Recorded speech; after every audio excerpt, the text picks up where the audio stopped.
आज हमारे घर में दीदी की शादी थी और मैं बहुत खुशी से उठती फिर रही थी। कितनी सब्र के बाद यह दिन आया था।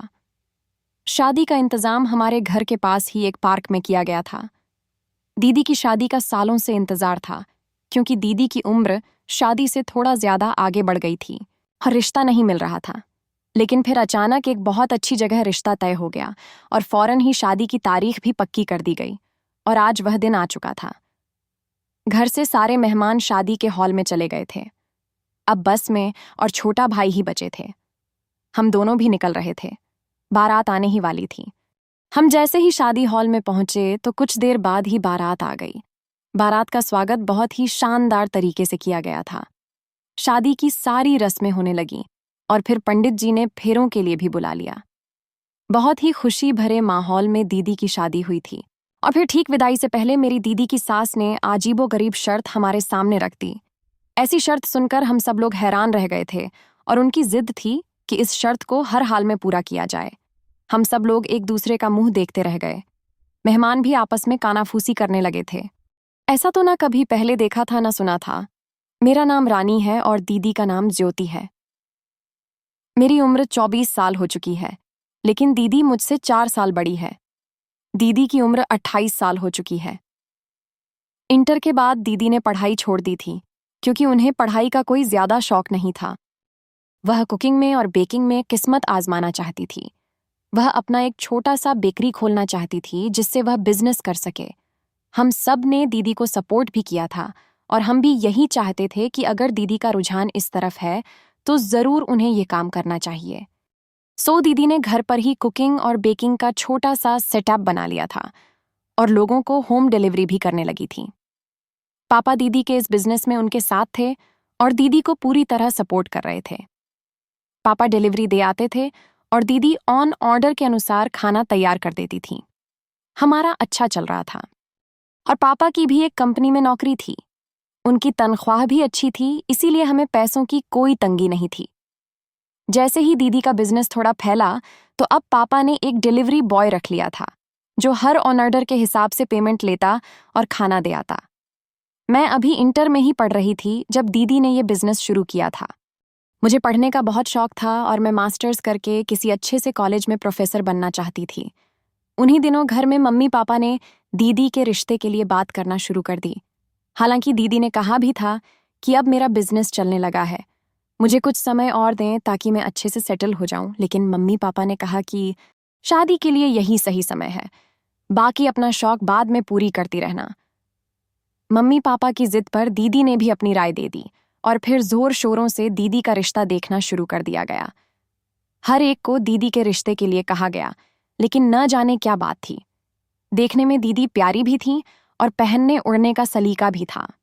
पढ़ी लिखी भी थी और हुनरमंद भी थी, लेकिन फिर भी दीदी का रिश्ता कहीं पर भी तय नहीं हो पा रहा था। किसी न किसी वजह से बात बनते बनते रह जाती थी।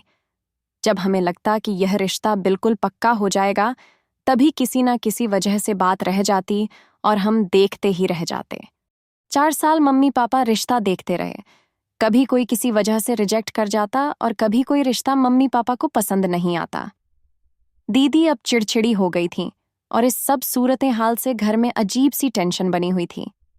दीदी अपने आप को मुजरिम सा समझने लगी है और अब तो उन्होंने साफ कह दिया था कि मेरा रिश्ता देखने की कोई जरूरत नहीं है, बल्कि अब आप लोग रानी का रिश्ता देखें। दीदी ने कह दिया, मुझे शादी ही नहीं करनी है। मम्मी पापा दीदी का दुख समझते थे। रिजेक्ट होना और बार बार होना बहुत बड़ी तकलीफ होती है और दीदी इस तकलीफ से कई बार गुजरी थी। लेकिन मम्मी पापा ये बात स्वीकार करने को तैयार नहीं थे, इसलिए वह लगातार अपनी कोशिशों में लगे हुए थे। लेकिन ये रोज रोज का रिजेक्ट होना दीदी को दिमागी तकलीफ से दो चार कर रहा था। हमें तो इस बात का अंदाजा ही नहीं था और दीदी किस जज्बाती तोड़फोड़ का शिकार हुई थी, इसका अंदाजा हमें उस दिन हुआ जब दीदी ने एक बहुत ही खतरनाक कदम उठा लिया। हुआ कुछ यूं था कि आज भी दीदी के रिश्ते के लिए कुछ लोग आए थे। देखने में तो वह फैमिली बहुत अच्छी लग रही थी। मम्मी पापा के साथ इधर उधर की बातें चल रही थीं कि अचानक उन आंटी ने कहा कि अपनी बेटी को बुलाइए। मम्मी कहने लगी, जी जरूर, मैं अभी बुलाती हूँ। मम्मी ने दीदी को कमरे से बाहर लाया पर दीदी अपने सदा से अंदाज में थी और जाकर सोफे पर बैठ गई तो लड़के की माँ कहने लगी, लड़की तो अच्छी है लेकिन उम्र काफी लगती है। दीदी ने यह बात सुनकर मम्मी की तरफ देखा, लेकिन मम्मी ने इशारे से उसे चुप रहने को कहा और दीदी की जगह खुद जवाब दिया।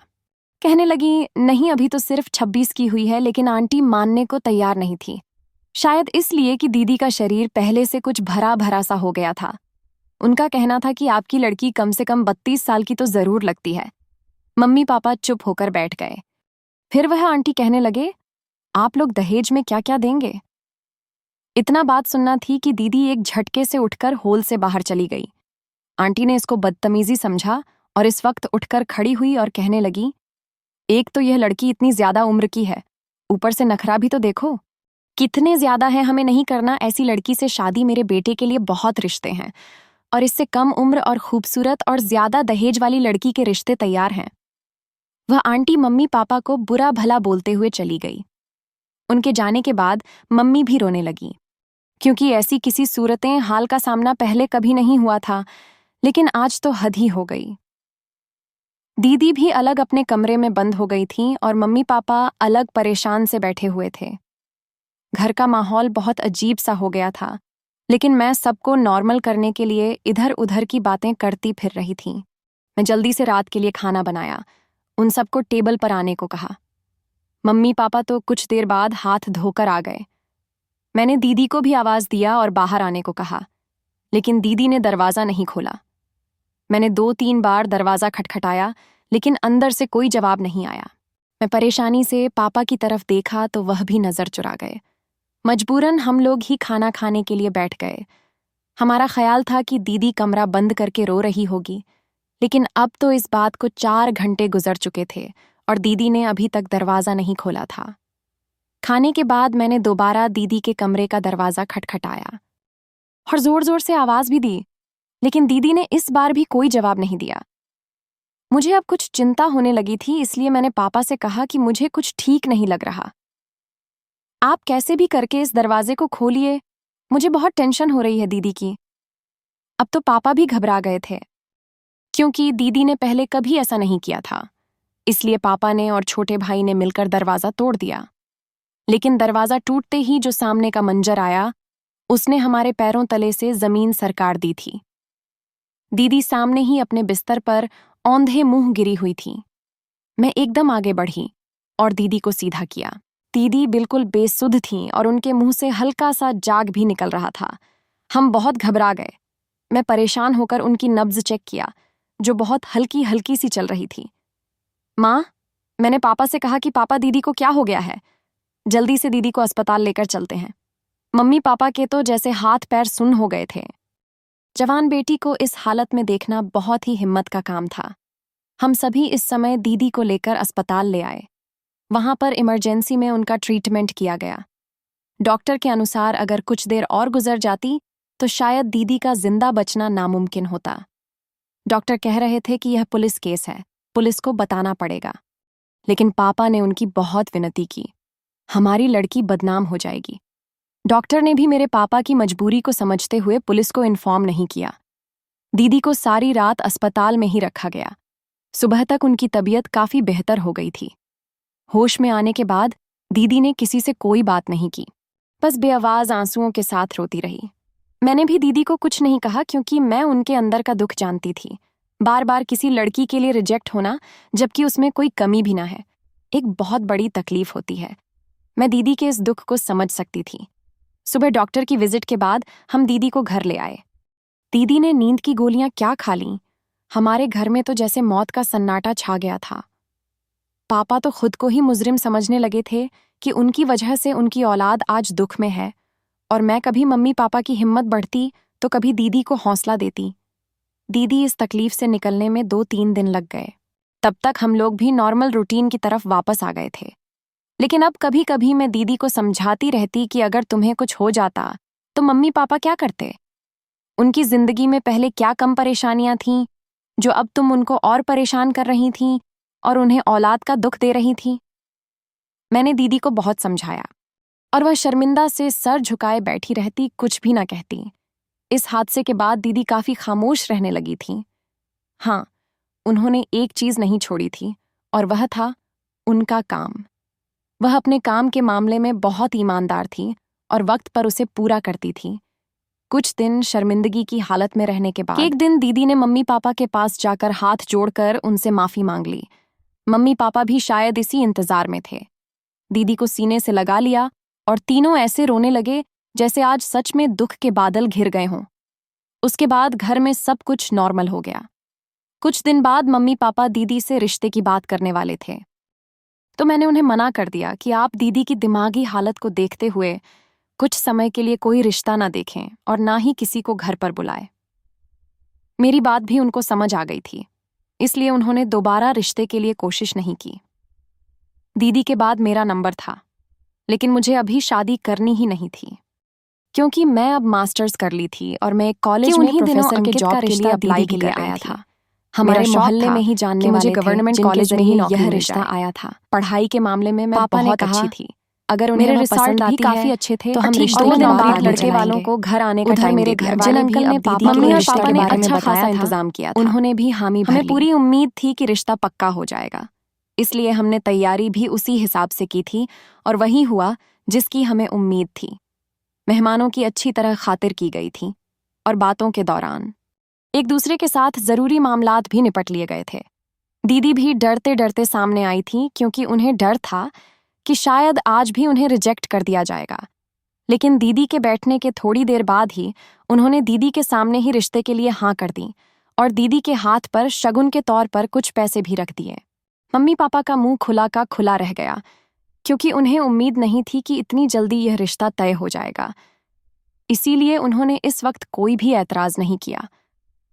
दीदी शर्माकर अंदर चली गई और अंकित के साथ दीदी का रिश्ता पक्का हो गया। मैं खुद भी दीदी के लिए बहुत खुश थी। आखिरकार उनके सब्र का फल उन्हें मिलने वाला था। एक पढ़ा लिखा अच्छा डॉक्टर उनका जीवन साथी बनने वाला था। वहीं पर बैठे बैठे लड़के वालों ने मम्मी पापा को भी अपने घर पर इनवाइट कर लिया। 3 दिन के बाद मम्मी पापा को लड़के वालों की तरफ जाना था। हमने भी अपनी तरफ से खूब बढ़ चढ़कर तैयारी कर ली थी और 3 दिन के बाद मम्मी पापा अंकित के घर चले गए। लड़के का घर बार बहुत अच्छा बना हुआ था और ऐशो आराम की हर चीज घर में मौजूद थी। मैं और मम्मी पापा बार बार घर को देखकर खुश हो रहे थे। लड़का भी बहुत ही संस्कारी और मोहब्बत वाला था। सब कुछ ठीक था, सब कुछ अच्छा लग रहा था। इसलिए वहीं बैठे बैठे अंकित की माँ ने कहा, बहन जी, मैं आपसे कोई जरूरी बात करना चाहती हूँ, उम्मीद है आप मेरी बात समझेंगे। उन्होंने मेरी माँ से कहा तो मेरी माँ कहने लगी, जी कहिए, क्या बात है? तो अंकित की माँ कहने लगी है, दरअसल मैं बीमार रहती हूँ, शुगर और ब्लड प्रेशर की पेशेंट हूँ। कब तबीयत खराब हो जाए कुछ पता नहीं, इसलिए मैं चाहती हूँ कि अंकित की दुल्हन को घर ले आऊं और उसका बचता हुआ घर देखकर मैं सुकून से मर सकूं। मेरी बस आपसे यही विनती है कि हमें जल्द शादी की तारीख दे दें। अंकित की माँ ने कहा तो मम्मी पापा की तरफ देखने लगी, क्योंकि यह फैसला मम्मी अकेले नहीं ले सकती थी, इसलिए उन्होंने पापा की राय जाननी चाहिए। पापा भी कुछ सोच विचार करके कहने लगे, ठीक है, जैसी आपकी मर्जी, हमें भी इस बात पर कोई एतराज नहीं है। बस हमें तैयारी करने का थोड़ा सा समय दीजिएगा कि हम अपनी बच्ची को अच्छे से इज्जत के साथ विदा कर सकें। पापा ने बात पूरी की तो अंकित की माँ कहने लगी, भाई साहब आप चिंता बिल्कुल मत करें, हमें दहेज बिल्कुल नहीं चाहिए। आप बस 2 कपड़ों में अपनी बेटी को विदा कर दें। हमारे लिए बहुत बड़ी बात है। आपने अपनी बच्ची हमें दे दी तो समझो सब कुछ दे दिया। आंटी ने बड़ी मोहब्बत से यह बात कही तो पापा कहने लगे, ये तो आपकी मोहब्बत और बड़कपन है, लेकिन हम ऐसे अपनी बच्ची को बिल्कुल खाली हाथ भी विदा नहीं कर सकते। दुनिया का दस्तूर है, समाज क्या कहेगा, इसलिए जो उसके नसीब में होगा उसे मिलकर रहेगा। यूं बातों बातों में ही 1 महीने बाद ही शादी की तारीख भी पक्की हो गई। मम्मी पापा बहुत खुश थे। ये हमारे घर की पहली शादी थी और मेरी अपनी खुशी भी देखने लायक थी। मैं हर तैयारी में बढ़ चढ़ कर हिस्सा ले रही थी और एक से बढ़कर एक कपड़े खरीद रही थी। दीदी के लिए भी मैंने ढेर सारी शॉपिंग की थी। उन्हीं दिनों एक खुशी मेरे और इंतजार में थी कि मुझे गवर्नमेंट कॉलेज में प्रोफेसर की जॉब मिल गई थी और 1-2 दिन बाद मुझे कॉलेज ज्वाइन करना था। मेरी कामयाबी देखकर सब बहुत खुश हुए थे। सारे मोहल्ले में मिठाई बांटी गई। मैं भी बहुत खुश थी। एक के बाद एक खुशी मिल रही थी। लगता है खुशियों ने इस घर का पापा ने रास्ता दीदी देख के लिया था। दहेज के लिए कुछ चीज तो पहले ही खरीद कर रखी हुई थी, जबकि अब इलेक्ट्रॉनिक सामान और फर्नीचर का सामान मौके पर खरीदा जा रहा था। अंकित के घर तरफ हमारा फिर जाना ही नहीं हुआ था। हम शादी की तैयारी में इतनी बुरी तरह बिजी हो गए थे कि वहां पर दोबारा घर वाले एक दो बार आए भी थे। दीदी का नाप लेने और इसी तरह की कुछ जरूरी बातचीत करने के लिए वह लोग 2-3 बार आए थे। आज हमारा प्लान अंकित की तरफ जाने का था। हम भी उनके कपड़ों का नाप लेने के लिए जा रहे थे, और दूसरा, पापा ने उनसे ये पूछा था कि बारात में कितने लोग शामिल होंगे। इसी सिलसिले में मैं और पापा अंकित की तरफ चले आए। हमने पहले ही ये खबर दे दी थी, इसलिए आंटी दरवाजे पर ही मौजूद थीं। अच्छे से हमारा स्वागत किया और हम अंदर बैठ गए। अंकित के पापा घर पर नहीं थे, जबकि अंकित घर पर ही था। अंकित से उनका नाप लिया और पापा ने आंटी से पूछा कितने लोग बारात में शामिल होंगे। आंटी ने साफ कह दिया हमारी तरफ से सिर्फ 1520 लोग ही बारात में आएंगे। इसकी वजह यह है कि हम आप पर कोई तकलीफ नहीं डालना चाहते। हाँ, जब हमारी तरफ मुंह दिखाई की रस्म होगी तो हम यह रस्म को भी धूमधाम से करेंगे और शहर के सबसे बड़े होटल में करेंगे। हालांकि पापा ने उनको कहा भी था कि आप जितने लोग लेकर आना चाहे लेकर आ सकते हैं। हमें कोई ऐतराज नहीं, लेकिन आंटी ने साफ साफ मना कर दिया। क्यों पापा भी उनकी खुशी पर राजी हो गए। मुझे आंटी की यह बात अच्छी नहीं लगी थी, क्योंकि मुझे ऐसा लगा जैसे उन्होंने बड़े गुरूर भरे अंदाज में हमें मना किया है। हम इतने गिरे पड़े भी नहीं थे कि 100-150 लोगों की खातिरदारी न कर सके। मैंने रास्ते में पापा से कहा भी कि मुझे आंटी की बात अच्छी नहीं लगी। उन्हें हमारी खुशी भी देखना चाहिए थी, लेकिन पापा कहने लगे उनकी बात भी ठीक है, बेटी वालों पर इतना बोझ डालना ठीक नहीं है। इसीलिए उन्होंने मना कर दिया होगा। अब तुम यह बात घर पर जाकर अपनी दीदी या माँ को मत बताना, उन्हें भी बुरा लगेगा। फिर मैं भी चुप हो गई, लेकिन मेरे दिल में एक गांठ सी पड़ गई थी। उसके बाद शादी की तैयारियों में लग गई और फिर शादी का दिन भी आ गया। दुल्हन बनी दीदी बहुत खूबसूरत लग रही थी। लेमन कलर लहंगे में दुल्हन बनी दीदी ऐसी लग रही थी जैसे आसमान से उतरी कोई परी हो। मैंने दीदी को हमेशा सिंपल से हुलिये में देखा था, लेकिन आज इस तरह सजे सवारे देखकर मैं हैरान रह गई थी। दीदी तो सचमुच में कोई परी लग रही थी। मैंने मम्मी फौरन पापा भी दीदी को देखकर मुस्कुरा रहे थे, लेकिन उनकी आंखों में नमी भी थी। दीदी से जुदाई का ख्याल और लोगों को ठीक से खुश भी नहीं होने दे रहा था।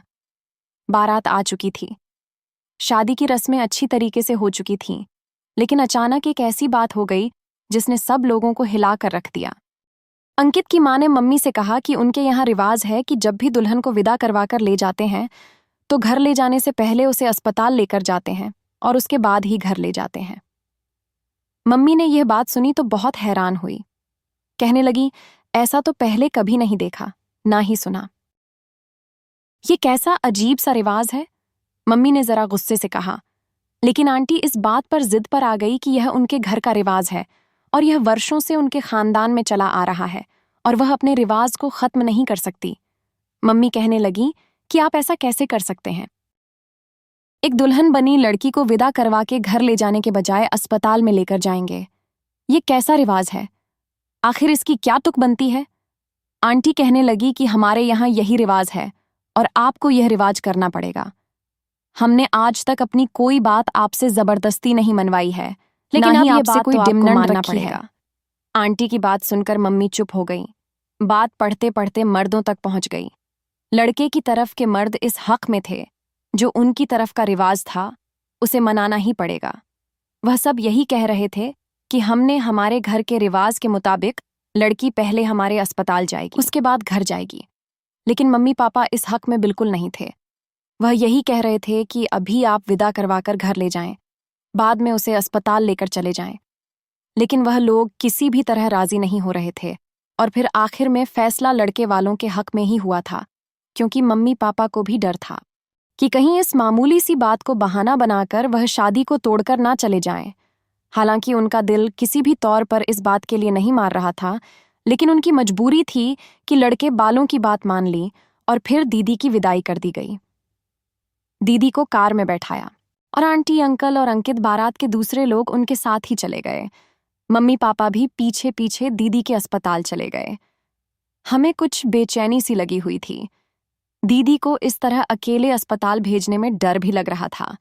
दीदी को सब लोग ऑपरेशन थिएटर में लेकर चले गए। कुछ देर बाद हमने देखा कि लड़के की घरवालों के सारे मर्द डॉक्टरी कपड़ों में थे और वह सभी ऑपरेशन थिएटर में चले गए। मम्मी और मैं हैरानों परेशान बैठे हुए थे। हमसे इंतजार नहीं हो रहा था, लेकिन मजबूरी थी, हमें यहीं बैठना था। मैं बेचैनी से इधर उधर कहने लगी। लेकिन कुछ देर बाद तो मुझे सब्र न हुआ और मैं ऑपरेशन थिएटर का दरवाजा खोलकर अंदर चली गई। मेरे पीछे पीछे मेरी माँ और पापा भी अंदर आ गई, लेकिन अंदर आकर तो मेरे पैरों तले से जमीन ही खिसक गई। ऑपरेशन थिएटर खाली था, वहां पर कोई भी नहीं था। मैं और मम्मी पापा हैरानों परेशान रह गए। मैं भागकर बाहर आई, वहां पर मौजूद स्टाफ से पूछा, लेकिन किसी को भी इस बारे में कुछ मालूम नहीं था। हमने खुद उन सबको ऑपरेशन थिएटर जाते देखा था, लेकिन उन्हें बाहर निकलते हुए नहीं देखा। मैंने सारा अस्पताल छान मारा, एक एक स्टाफ से पूछ लिया, लेकिन किसी को कुछ पता नहीं था। हम बहुत परेशान हो चुके थे। मम्मी ने तो रोना शुरू कर दिया था। आखिर यह क्या मामला था, कुछ समझ नहीं आ रहा था। रो रो कर मेरी माँ का बीपी हाई हो गया, उनकी तबीयत खराब हो गई। मम्मी को वहीं अस्पताल में एडमिट करवाया गया। मैं और पापा सड़कों पर निकलकर खड़े हुए थे, लेकिन ना तो दीदी का कहीं पता चल रहा था, ना ही अंकित का, और उसके घर पर गए, लेकिन वहां पर भी ताला पड़ा हुआ था। पड़ोस वालों से पूछने पर पता चला कि उन्होंने 1 हफ्ते पहले ही यह घर खाली कर दिया था। अब तो पापा की तबीयत भी खराब होने लगी थी। आखिर उनकी जवान बेटी का मामला था, वह लोग न जाने दीदी को लेकर कहाँ चले गए। आसपास लोगों से पूछा, लेकिन किसी को इन लोगों के बारे में कुछ भी मालूम नहीं था। सबने यही कहा कि वह लोग तो 1 हफ्ते पहले ही यहां से चले गए हैं। ये घर उन्होंने कुछ महीने पहले ही किराए पर लिया था। शादी है, ऐसा तो हमें किसी को पता ही नहीं था। परेशान से हम वापस अस्पताल आ गए। अब तक मम्मी की तबीयत वैसी ही थी। मैं और पापा वहीं पर मम्मी के पास ही बैठ गए। सारी रात हमारी किसी तरह गुजर गई थी, ये हम ही जानते थे। भगवान सुबह तक मम्मी की हालत ठीक हो गई थी तो डॉक्टर ने चेकअप करके उन्हें छुट्टी दे दी। हम लोग घर आ गए। खाली घर काटने को दौड़ रहा था। हम लोग हॉल में ऐसे बैठ गए जैसे कि अपनी सारी जमा पूंजी लूटा बैठी हूं। एक दूसरे से नजरें चुराए हम अपनी अपनी सोचों में गुम थे। दीदी के बारे में अभी तक कुछ पता नहीं चला था और एक एक पल हमारे ऊपर भारी पड़ रहा था। बेशक हमने उसकी शादी करके उसको विदा कर दिया था, लेकिन जिस तरह से वह गायब हुई थी, इस बात ने हमें परेशान कर दिया था। और वह लोग कैसे 1 हफ्ता पहले ही घर छोड़ दिए थे, ना जाने कहाँ पर रह रहे थे और दीदी को कहाँ लेकर गए। आखिर उनका मकसद क्या था, ये सोच सोच कर ही हमारी रूह कांप रही थी। अचानक मेरे दिल में ख्याल आया और मैंने पापा से कहा कि पापा पुलिस में रिपोर्ट करवा दें, ये ना हो कि दीदी को कोई बड़ा नुकसान हो जाए। मैंने कहा तो पापा कहने लगे, इस तरह तो हमारी बदनामी हो जाएगी। पहले ही उसकी बारात में जो कुछ हुआ, लोगों ने कितनी बातें बनाई, और फिर अगर मैं पुलिस में रिपोर्ट करूंगा तो जगह जगह हमारे चर्चे होने लगेंगे। लेकिन मैंने कहा, पापा दीदी के बारे में भी तो सोचना होगा। अगर हम बदनामी को लेकर बैठे रहे तो ऐसा ना हो कि कहीं दीदी की जान को खतरा हो जाए। पापा चुप हो गए। मम्मी भी रोते हुए कहने लगी कि रानी बिल्कुल ठीक कर रही है, आप पुलिस में रिपोर्ट करवा दो। कहीं से भी मेरी बच्ची मुझे वापस ला कर दो। न जाने वह किस हाल में होगी, वह जालिम कौन लोग हैं, मेरी बच्ची को न जाने कहाँ ले गए हैं। मम्मी ने रोते हुए कहा तो पापा झटके से उठकर अंदर चले गए। मुझे खुद भी इस बात का एहसास था कि अगर हम दोनों बहुत परेशान थे तो पापा भी हमसे ज्यादा परेशान थे। समय तेजी से गुजर रहा था, लेकिन हमारे लिए तो एक एक पल सदियों बराबर लग रहा था। हमारी नींद उड़ चुकी थी। मैंने पापा से बहुत कहा कि पुलिस में रिपोर्ट करवा दो, कि आज की रात ने यही कहा, कल पुलिस में जाकर रिपोर्ट दर्ज करवा दूंगा। मैंने भी पापा की जिद के आगे खामोश हो गई। पापा कुछ सोचकर ही कह रहे होंगे। मम्मी की तबीयत हर थोड़ी देर बाद खराब हो जाती। कभी उनका शुगर बढ़ जाता है, कभी बीपी है हो जाता। मैं कभी मम्मी को देखती तो कभी पापा को। ये समय हमारे लिए बहुत मुश्किल था। सारी रात ऐसे ही गुजर चुकी थी और दीदी का अब तक कुछ पता नहीं चला था। अगले दिन की सुबह हमारे लिए बिल्कुल भी रोशन नहीं थी। पापा बेचैनी से अंदर बाहर हो रहे थे, जबकि मम्मी अपना बीपी हाई की वजह से लेटी हुई थी और मैं परेशानी से बैठी हुई थी। ना जाने मेरी दीदी किस हाल में होगी और कहाँ होगी, सारा दिन इसी तरह गुजर गया और मैंने पापा से इस बात पर लड़ाई करना शुरू कर दी कि आप पुलिस में कंप्लेंट क्यों नहीं करवा रहे हैं। ऐसे हाथ पे हाथ धरे बैठने से कुछ नहीं होगा। पापा भी अब मेरी बात से राजी लग रहे थे। अभी वह थाने जाने की तैयारी कर ही रहे थे। इतने में दरवाजे पर दस्तक हुई। मैंने हैरानी से पापा की तरफ देखा। पता नहीं इस वक्त कौन आ गया है। मैं दरवाजे की तरफ आई, लेकिन दरवाजा खोलते ही मुझे सामने दीदी का चेहरा नजर आया और मैं चीख मारते हुए उनसे लिपट कर रोने लगी। लेकिन दीदी इतनी देर में ही मेरी बाजू में मैंने फौरन चिल्लाकर पापा और मम्मी को बुलाया। वह दोनों भागे आए। दीदी को देखकर दोनों भी बहुत हैरान हुए और उन्होंने पहले भगवान का धन्यवाद किया, लेकिन जब दीदी को बेहोश देखा तो परेशान हो गए।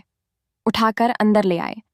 उसके कुछ देर बाद दीदी को होश आ गया, लेकिन दीदी का रंग ऐसा पीला लग पड़ रहा चुका था वह जैसे बरसों की बीमार हो। होश में आते ही दीदी ने अपने पेट के दाहिनी तरफ हाथ रखा हुआ था और उनके चेहरे पर तकलीफ के आसार थे। मैंने दीदी से पूछा, दीदी क्या हुआ? क्या पेट में दर्द हो रहा है? मेरे पूछने पर वह ना मैं सर हिलाने लगी और फिर उन्होंने अपने सूखे होंठों पर जबान फेरते हुए मुझे पानी मांगा।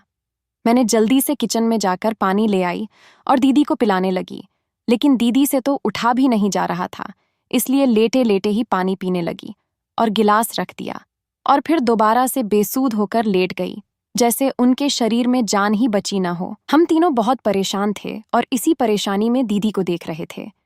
आखिर उन्हें क्या हुआ है? मैंने दीदी से कहा, दीदी कुछ तो बताओ, आखिर बात क्या है? मैंने दीदी से कहा तो दीदी ने धीरे से कहना शुरू किया। दीदी ने बताया कि मुझे विदा कर जब अस्पताल ले जाया गया तो सीधा ऑपरेशन थिएटर में ले गए।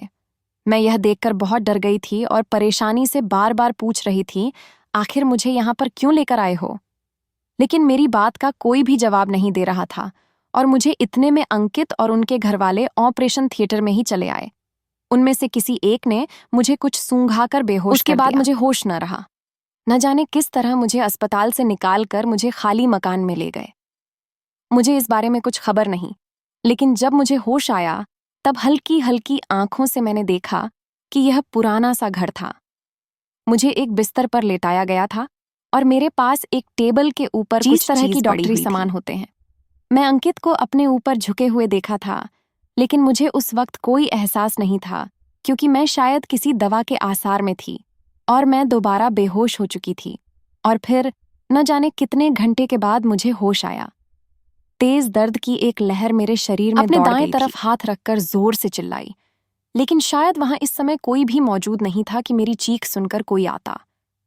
मैं अभी भी अस्पताल के बेड जैसे बिस्तर पर थी और शायद मेरी टांगें बांधी गई थीं, क्योंकि इस वक्त मैं हरकत नहीं कर पा रही थी। मेरा एक हाथ भी बांधा हुआ था। मैंने परेशानी से घूम कर देखा, लेकिन वहां पर मुझे कोई भी नजर नहीं आया। ये जगह अजीब सी थी और यहां पर कोई था भी नहीं।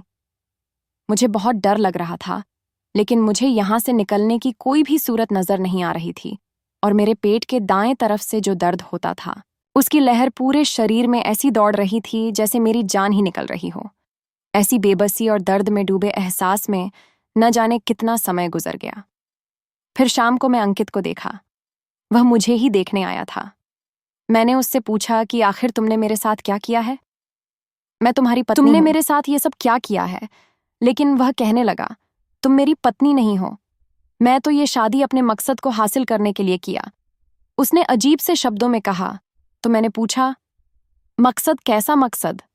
तो वह कहने लगा, मैं इंसानी अंगों का कारोबार करता हूं और जवान लड़कियों के अंग बेचता हूं। जब मेरे पास डिमांड आती है तो मैं उन्हें महंगे दामों पर बेच देता हूं, और खासकर कुंवारी जवान लड़कियों के अंग लोग बहुत ही जल्दी खरीदते हैं, क्योंकि ये किसी ना किसी को डोनेट करने के भी काम आते हैं और फिर दवाइयां में भी इस्तेमाल होते हैं और मेकअप बनाने के सामान में भी इनका इस्तेमाल किया जाता है।